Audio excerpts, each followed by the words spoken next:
구독, 좋아요, 그리고 공유까지도 눌러주시면 저에게 도움이 되겠습니다.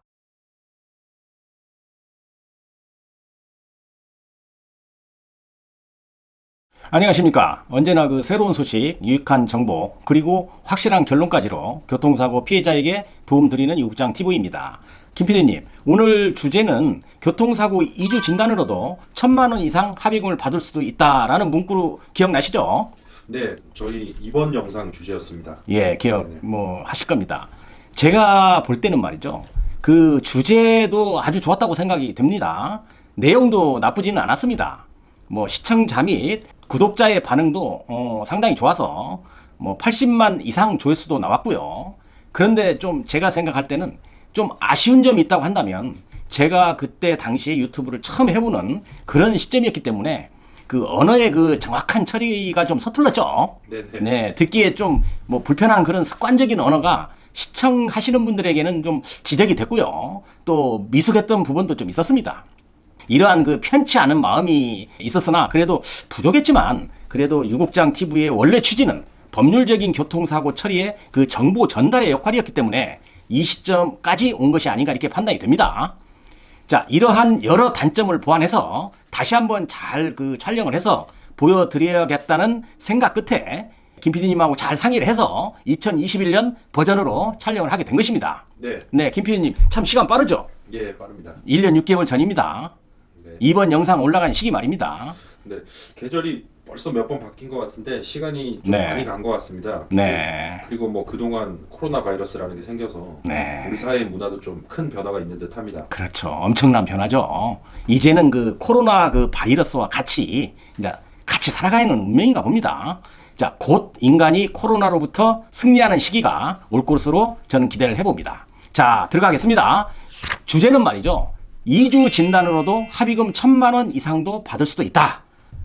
받을 수 있죠. 받을 수는 있는데 그냥 노력 없이는 안 되겠죠, 김 PD님. 네. 좀 노력도 하고 지식도 조금은 축적을 해야 되겠고 그렇게 하면 제가 볼 때는 충분히 받을 수 있고 그 이상의 금액도 받을 수 있다고 봅니다. 네. 사고 나면 큰 골절상이 아니면 말이죠. 보통 일반적으로 진단 2주, 3주 진단 아니겠어요, 김 PD님? 네네. 네, 서울 시내에서는 말이죠. 사고 나면 차량도 많고요. 많이 밀려가지고 어지간한 사고가 나면 사람이 크게 다치지 않습니다.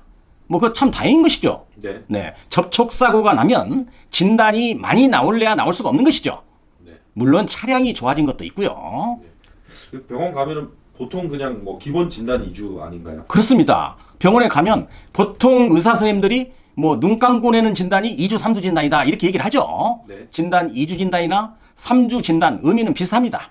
네. 기간만 약간 차이가 나는 것이죠. 네. 병원에서 진단이 나오게 되면 입원하지 않으면 일반적으로 한 7, 80만 원 정도 또 입원을 하게 되면 100만 원에서 한 150만 원 정도를 주고 보험회사와 합의를 하는 것입니다. 또 대부분의 피해자들이 그렇게 합의를 하고 퇴원을 하죠. 네. 보험회사에서는 이렇게 이야기합니다. 병원에 누워있으면 뭐 하나요? 제가 향후 치료비와 병원 비용 등을 챙겨 드릴 테니 합의하시고 그 돈으로 치료도 받으시고 몸 보신도 좀 하시고요. 그리고 업무에 복귀하시지요. 그렇게 하는 게 어떻냐고 제안도 하기도 합니다.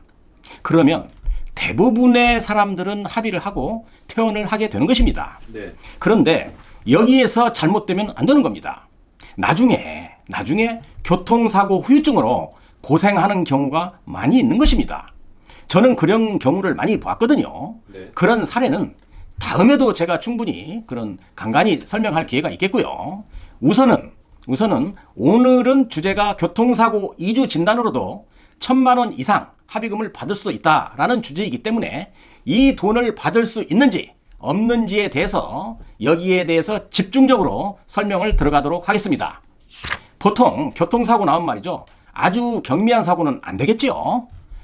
김 PD님 그렇죠? 네네. 모양새가 안 좋습니다. 견적이 10만 원, 20만 원 이런 것은 조금 안 된다고 보는 것이죠. 네. 좀 설득력이 좀 많이 부족합니다. 네. 네. 그러면은 10에서 20만 원 정도면은 버퍼가 살짝 깨진 정도인가요?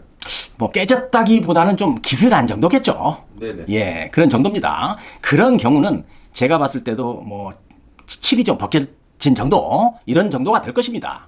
그런데 그런 정도의 사고로 내 몸에 이상이 왔다고 보험회사에 얘기를 하면 그건 좀 객관적으로 설득력이 약하다는 것입니다. 저는 그래서 최소한 3가지 정도의 조건이면 가능할 수 있다고 판단해서 설명을 드리는 겁니다. 네. 자, 첫 번째입니다. 피해 차량의 견적이 약 150만 원 이상 정도는 되어야겠지요. 네. 너무나 그 경미한 사고는 아무래도 좀 모양새가 좀 좋지 않다고 보는 겁니다. 네. 뭐 견적이 뭐 30만 원, 40만 원 이런 경우의 사고로 피해자가 크게 부상을 입었다고 한다면 설득력이 매우 약하지 않겠어요? 네. 그래서 사고 차량의 견적은 그래도 한 150에서 200만 원 이상 정도는 되어야 하지 않겠는가 이렇게 생각을 합니다. 네. 자, 이것은 어디까지나 수입차를 제외하고 국내 차량을 기준으로 한 것입니다. 네. 두 번째입니다. 사고 과실이 없거나 적어야 됩니다. 네. 과실이 많으면 말이죠. 내가 받을 수 있는 합의금에서 과실 상계가 되겠고 보상금에서도 깎여져서 공제되므로 가능하면 과실이 없는 경우라든지 아니면 과실이 있어도 말이죠. 약 10% 이내의 과실이 기준이 되어야 한다고 생각을 합니다. 네. 세 번째입니다. 제가 3가지 조건 얘기했죠. 월 소득입니다. 급여죠. 네. 급여가 약 400만 원 정도는 되어야 된다고 봅니다. 2019년도 촬영한 2번 영상이죠. 그 영상에서는 제가 300만 원을 기준으로 설명을 드렸는데요. 그 후에 가정주부에게도 적용되는 일용노임 단가가 상승이 돼서 현재는 약 300만 원을 올해 넘어갔거든요. 그래서 2021년 버전에서는 월 소득이 약 400만 원은 되어야 하지 않겠나 이렇게 생각을 좀 해봅니다.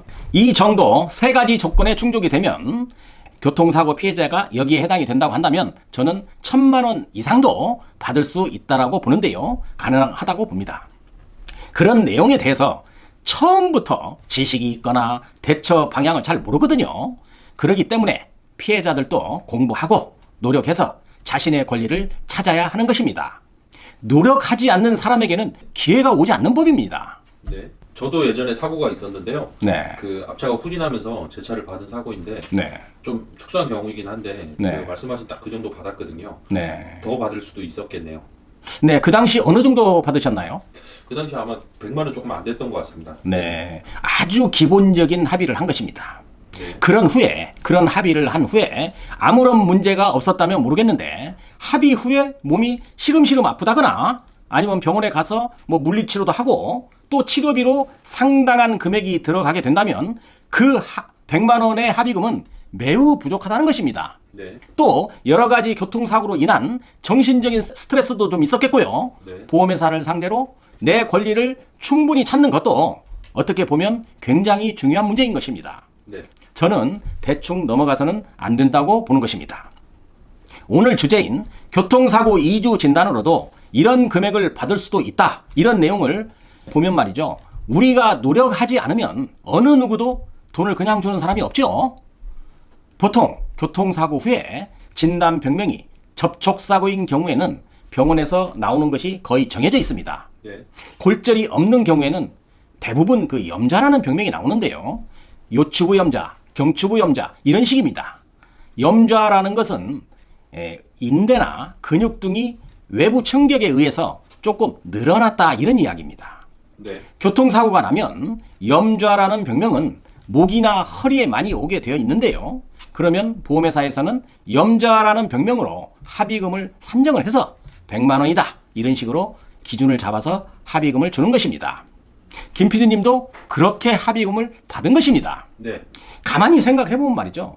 더 받을 수 있는 여지가 충분히 있었거든요. 네. 그런 거에 대해서 아주 바쁜 사람이나 이런 것을 별로 문제 삼지 않는 사람은 말이죠. 그렇게 그 정도 합의금으로 합의를 하고 퇴원하고 나옵니다. 뭐 그게 나쁜 것은 아니죠. 네. 네. 보험회사와 합의하고 자기 일을 하는 것도 나쁘지는 않는 것입니다. 그런데 중요한 것은 말이죠. 그 합의가 잘못된 합의가 될 수 있다는 것입니다. 그런데 그 잘못된 합의가 자신의 경우가 될 수도 있다는 것이 매우 중요한 문제입니다. 김 PD님 이게요. 네. 네, 이렇게 보험회사와 일정 금액을 받고 합의를 하면 이제는 모든 것이 끝나게 되는 것입니다. 그러나 내가 뭔가 제대로 된 보상을 받아야 되겠다라고 생각이 든다면 제 생각에는 정밀 검사를 해봐야 됩니다. 네. 교통사고 후에 내 몸 상태를 정확히 알 필요성이 있는 것이고요. 또 그래서 교통사고가 발생을 하면 아래와 같은 경우로 내 몸 상태를 지켜야 한다고 저는 봅니다. 아래와 같은 경우라는 것은 사고 후에 말이죠. 일정 기간, 즉 뭐 사고 후에 1, 2주 정도 치료를 해도 뭐 통증이 없어지지 않거나 또 몸의 회복 속도가 느리다든가 팔, 다리 뭐 이런 쪽으로 뭐 방사통이 좀 있다든가 아니면 저림 증상 등이 있다고 한다면 의사에게 이 얘기를 해서 꼭 정밀 검사, 즉 MRI 촬영을 해 보아야 합니다. 네. 이것이 후유증을 예방하는 길이기도 하고요. 또 검사 결과 어떤 병명이 추가가 된다면 내 합의금이 상승되는 결과가 올 수 있다는 것입니다. 즉 교통사고 후유증이 걱정되거나 제대로 된 합의금을 받고 싶다고 한다면 통상적으로 많이 아픈 부위 중에서 한 곳 정도는 정밀 검사를 해보시라는 겁니다. 네. 왜 그러냐면 엑스레이 상에는 골절이 있는지 없는지만 확인이 되는 것입니다. 김 PD님. 네. 네. 병원 의사들은 교통사고 후에 엑스레이를 찍어서 말이죠. 골절이 안 되었다고 한다면 환자들에게 다 정상이라고 이렇게 말을 합니다. 네. 그런데 MRI를 찍게 되면 말이죠. 신경 손상이나 디스크 질환, 또 인대 손상, 또 미세한 골절 등이 발견이 될 수 있다는 것입니다. 그래서 교통사고 후유증을 예방하기 위해서라도 이 촬영을 꼭 찍어야 되는 것입니다. 이것이 나를 위한 길이고 어떻게 보면 또 보상금을 제대로 받을 수 있는 길이기도 합니다. 김 PD님 그때 당시에 MRI 찍어 보셨나요? 아닙니다. MRI는 전혀 안 찍어봤습니다. 네, 안 찍었으니까 약 100만 원 정도의 합의를 한 것이죠. 그 엑스레이는 찍었는데요. 네. 그 의사 선생님이 엑스레이 보면서 뭐 목 디스크가 있다, 네. 좀 거북목이다, 뭐 이런 얘기를 했었고요. 네네. 그게 이제 장기간 퇴행성으로 생긴 거다. 네. 제가 이제 IT 쪽에서 뭐 책상에 앉아서 일한 지가 오래됐으니까 네.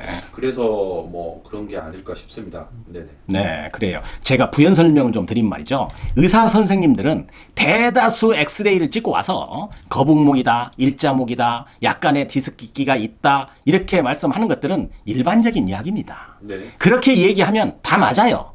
인간은 직립보행을 합니다. 서서 걷는 이런 동물이기 때문에 추간판 탈출증이죠. 즉 디스크라는 것은 어느 정도 생길 수가 있다는 것입니다. 네. 지나가는 사람 붙잡아가지고 그냥 무작위로 MRI 찍으면 말이죠. 대다수 나옵니다. 아, 목이나 허리 디스크 말씀이신가요? 네네, 그렇습니다. 그래서 일반적으로 말이죠. MRI 촬영을 해서 신경 손상이나 미세한 골절 이런 것들이 없다고 한다면 참 다행이지 않겠어요, 김 PD님? 네. 네, 이러한 MRI 촬영을 하고 나면 뭐 거의 판독지상에 말이죠. 추간판 탈출증, 디스크에 대한 언급이 꼭 적혀 있는 것입니다. 디스크가 없다면 정상인 것이지요. 네. 만약 디스크가 있다고 결과가 나오게 되면 그 결과를 가지고 의사는 추간판 탈출증이라는 병명을 넣어주게 되는 것입니다. 네. 근데 저 같은 경우에는 네. 의사 선생님이 그 퇴행성이라고 얘기를 하셨잖아요. 네. 사고와는 관계가 없다. 네. 의사가 진단을 그렇게 내버리면 어쩔 수 없는 거 아닌가요? 그런가요? 저는 그렇게 생각하지 않습니다. 의사는 신이 아닙니다. 엑스레이나 아니면 MRI의 경과를 보고 무조건 이게 기왕증이다, 퇴행성이다 라고 못을 박는 것은 굉장히 잘못된 것입니다. 물론 기존에도 있었겠지만 이것은 이번 교통사고로 인해서 충격이 가해진 것이잖아요. 네. 그 충격이 가해진 만큼 기여를 했다는 것이에요. 네. 그 기여분에 대해서 분명히 보상이 이루어져야 된다고 저는 봅니다. 그것을 누락했다는 겁니다. 네. 그러면 저도 보상을 좀 더 받을 수 있었겠네요. 그러면요, 충분히 받을 수 있었는데 그때 당시에 지식이 좀 모자라거나 대응 방법을 잘 몰라서 지나간 것입니다. 좀 아깝죠, 김 PD님? 예. 뭐 그러나 아깝지만 지나간 것은 어쩔 수 없는 겁니다. 그때 국장님하고 제가 알고 지낼 때인데요. 네. 국장님에게 연락을 드릴 건데 그랬네요. 그러게 말이죠. 그랬으면 좋았을 텐데요. 그래서 제가 도움을 많이 드린 분도 많이 있고요. 또 그 결과에 따라서 많이 행복해하고 간 사람도 많습니다. 네. 왜 그러냐면 말이죠. 뜻밖의 행운으로 생각을 하거든요. 네. 아니 내가 100만 원밖에 못 받을 것으로 생각을 했는데 나중에 결과물이 1000만 원 이상도 되니까 말이죠. 아, 상당히 기분이 좋아질 수도 있다는 것이죠. 네. 갑자기 생기는 것들 아닙니까? 네. 그래서 그렇게 내 권리를 주장하려면 조금은 지식이 있어야 되지 않겠어요? 네. 그런 거에 대해서 좀 이야기를 해보면 첫 번째로 MRI를 찍을 때 MRI를 한다고 병원에서 찍자고 하면 병원에서는 별로 그렇게 싹 좋아하지 않습니다. 네. 피해자는 몸이 많이 아플 경우에는 요구할 수 있는 것입니다. 병원에. 요즘엔 말이죠. 목이나 허리 중에 한 군데 정도는 찍어준다고 합니다. 네. 허리나 목 이 중에서 많이 아픈 부위를 촬영하시면 되는 것입니다. 네. 그러면은 MRI 찍는 비용도 그 상대방 측 보험회사에서 다 부담을 하는 것인가요? 네, 그렇습니다. 왜냐하면 말이죠. 보험회사에서 지급보증을 했기 때문에 치료비 지급보증이죠. 네. 치료비 지급보증에는 검사비도 포함되어 있기 때문에 충분히 보험회사에서 해줘야 하는 것입니다. 네. 자, 그러면 조금 전 말씀드렸던 사고 이전부터 있었던 질환이다 라는 것은 그렇게 중요한 문제는 아닙니다. 네. 왜 그러냐면 말이죠. 의사가 일반적으로 하는 이야기고 또 그게 곧 기준이 되는 것은 아닙니다. 의사 선생님도 아무래도 그 보험회사 눈치를 조금은 좀 보겠죠. 네. 자, 왜 그러냐면 말이죠. 병원에 지급보증을 해서 치료비를 주는 것은 보험회사이기 때문에 약간 조금은 그쪽으로 약간 기운다고 봐야겠습니다. 네. 내가 돈을 내고 다니는 것은 아니잖아요. 피해자가 돈 내는 거 아니잖아요. 네. 다툼이 있고 기울 때 제일 적당한 것은 50대 50 아닌가요? 네. 자, 이것은 뭐 퇴행성이다. 이건 사고로 인한 것이다. 이런 식으로 다툼이 있을 때 제일 원만하게 해결하는 방법이 50대 50으로 하자. 이렇게 잠재적으로 준비하고 있으면 좋은 거 아니겠어요? 네. 이런 것을 옛날부터 있었는데 라고 몰아가면서 그러면 옛날부터 있었다고 보험회사에서 이야기를 한다면 그럼 보험회사에다가 그 증거 대라고 해야 되겠죠? 네. 그 증거를 내놔야 됩니다. 그렇지 않으면 그렇게 몰아가면 안 되는 겁니다. 네. 그 전에는 안 아팠는데 MRI를 찍은 적도 없는데 보험회사가 증거가 없잖아요. 안 그렇습니까? 네. 그러면 MRI 진단을 받지 않았다는 전제로 이야기를 해야겠네요. 만약 MRI 진단을 받았다면 그건 문제가 될 수 있겠네요. 문제가 되지만 말이죠. 사고의 유형이 굉장히 컸다든가 아니면 여러 가지 정황을 봐서는 또 해당이 되는 경우가 있습니다. 네.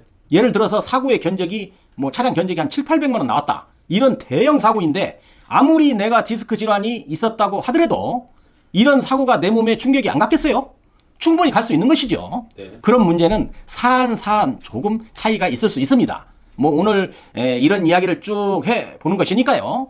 궁금한 거 있으면 자세히 또 설명드릴 테니 이 얘기를 좀 한번 해보시도록 하고요. 네. 자, 급여 문제에 대해서 이제 마지막으로 얘기를 하고 그 다음에 후유장애 이 문제까지 이야기를 하면 결론에 도달합니다. 급여가 예를 들어서 제가 기준으로 약 400만 원이라고 예를 들어서 가정을 해볼게요. 네. 연봉이 4,800 되겠죠, 김 PD님? 네. 자, 그러면 400만 원이면 2주 보통 그 2주 진단이 나오게 되면 말이죠. 일반적으로 한 2주 정도는 입원을 합니다. 네. 그러면 회사에서는 회사 안 나왔다고 월급 안 주고 이러지 않거든요. 대부분 월급 다 줍니다. 회사에서 월급 받고 보험회사에서도 달라고 해서 받아야 됩니다. 그러나 보험회사에서는 이중으로 지급할 수 없다라고 이야기하면서 못 주겠다고 할 겁니다. 지급 기준에 그렇게 돼 있거든요. 그런데 법률적으로 받을 수 있습니다. 받아야 됩니다. 네. 왜 받아야 하는지에 대해서는 이야기가 굉장히 길어지는데요. 오늘은 그 이야기가 주제는 아니니까요. 다음 기회에 한번 다루어 보도록 하겠습니다. 네. 자, 후유급여 200만 원이 이제 이렇게 되면 세이빙 되는 것이죠. 네. 그 다음에 이제 후유장애인데요. 추간판 탈출증, 속칭 디스크라는 병명은 우리 몸의 장애가 23%라는 장애가 있다는 그 장애율표에 나와 있거든요. 네. 그걸 우리가 맥브라이드 장애율표 이렇게 얘기를 합니다. 그 서양 사람인데요. 맥브라이드라는 사람이 만든 책자입니다.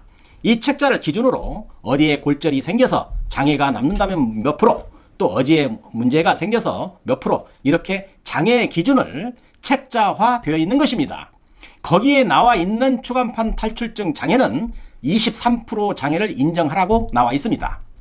그러면 23%인데요. 아까 말씀을 하길 다툼이 있고 애매한 경우에는 5대5가 좋다 이렇게 얘기를 했잖아요. 네. 자, 퇴행성 기가 있다고 한다면 50%만 인정을 한다고 한다면 여기에 절반인 11.5%가 되는 것입니다. 네. 그래서 일단은 이야기의 논점에 가깝게 가야 하니까요.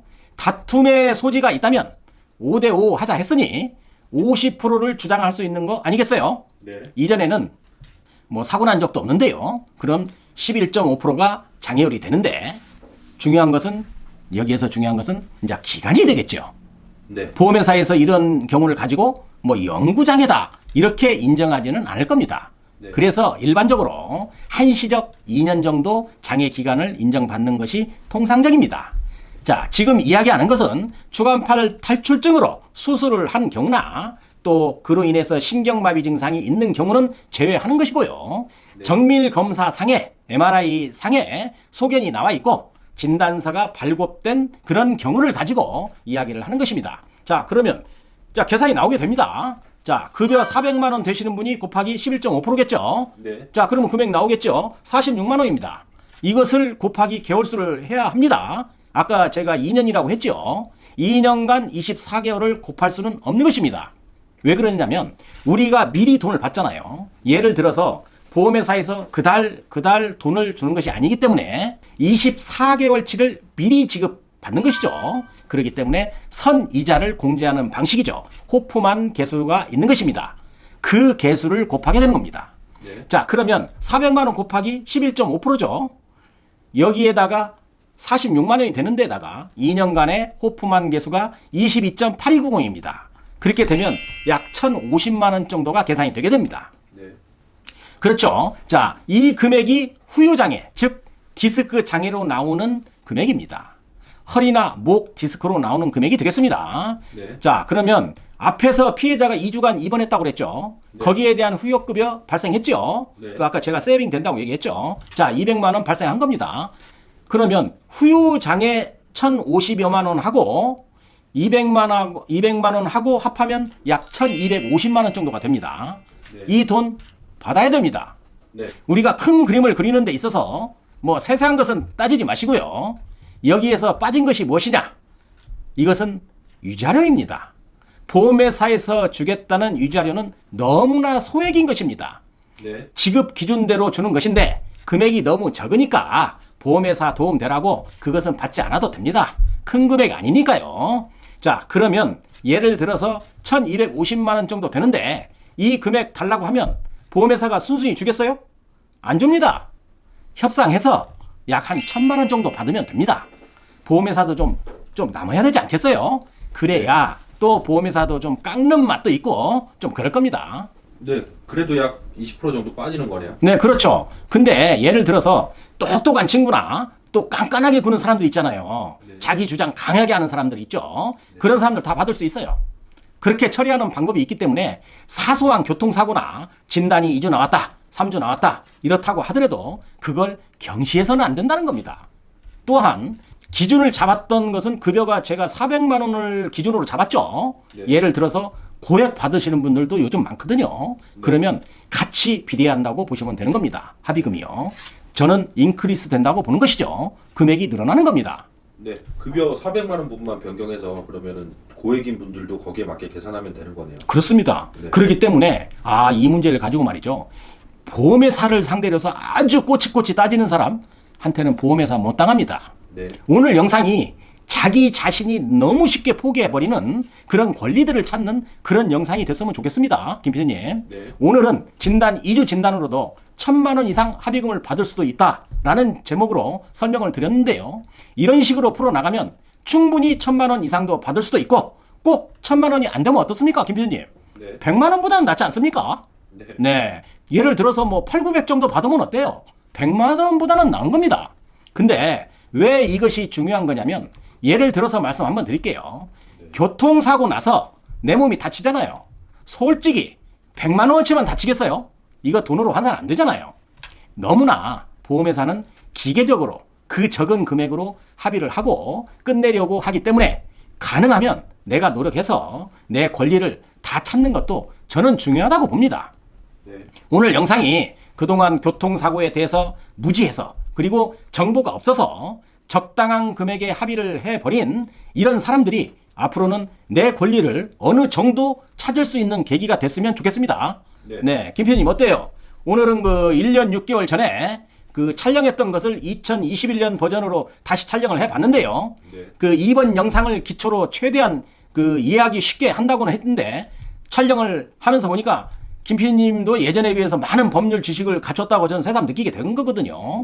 네, 그때 당시보다는 많이 그 지식이 축적된 것 같습니다. 네. 뭐 그 당시에 어려운 그 의학 법률적인 것이 나오면 좀 이해를 하지 못한 적도 있었는데 좀 지금은 상황이 많이 바뀌었죠. 네. 네. 국장님 덕분에 1년 반 동안 저도 같이 방송을 하면서 그 많이 배우게 된 것 같습니다. 그리고 네. 그 사이에 뭐 저도 사고가 한번 났었는데 네. 대처를 좀 잘 했었고요. 아, 예. 네. 뭐 제 도움 안 받아도 이제 할 겁니다. 예, 알겠습니다. 네, 거의 뭐 이제 뭐 서초동 진출하실 날이 멀지 않았습니다. 네. 네. 자, 오늘 여기까지 하겠습니다. 오늘 또 그 유국장 TV를 끝까지 시청해 주셔서 감사합니다. 영상 내로 차분히 대응해서 나의 소중한 권리를 지키는데 도움이 되시기를 바라면서 오늘 영상을 마치도록 하겠습니다. 다음 영상에서도 더 좋은 컨텐츠로 찾아뵙도록 하겠습니다. 시청해 주셔서 감사합니다.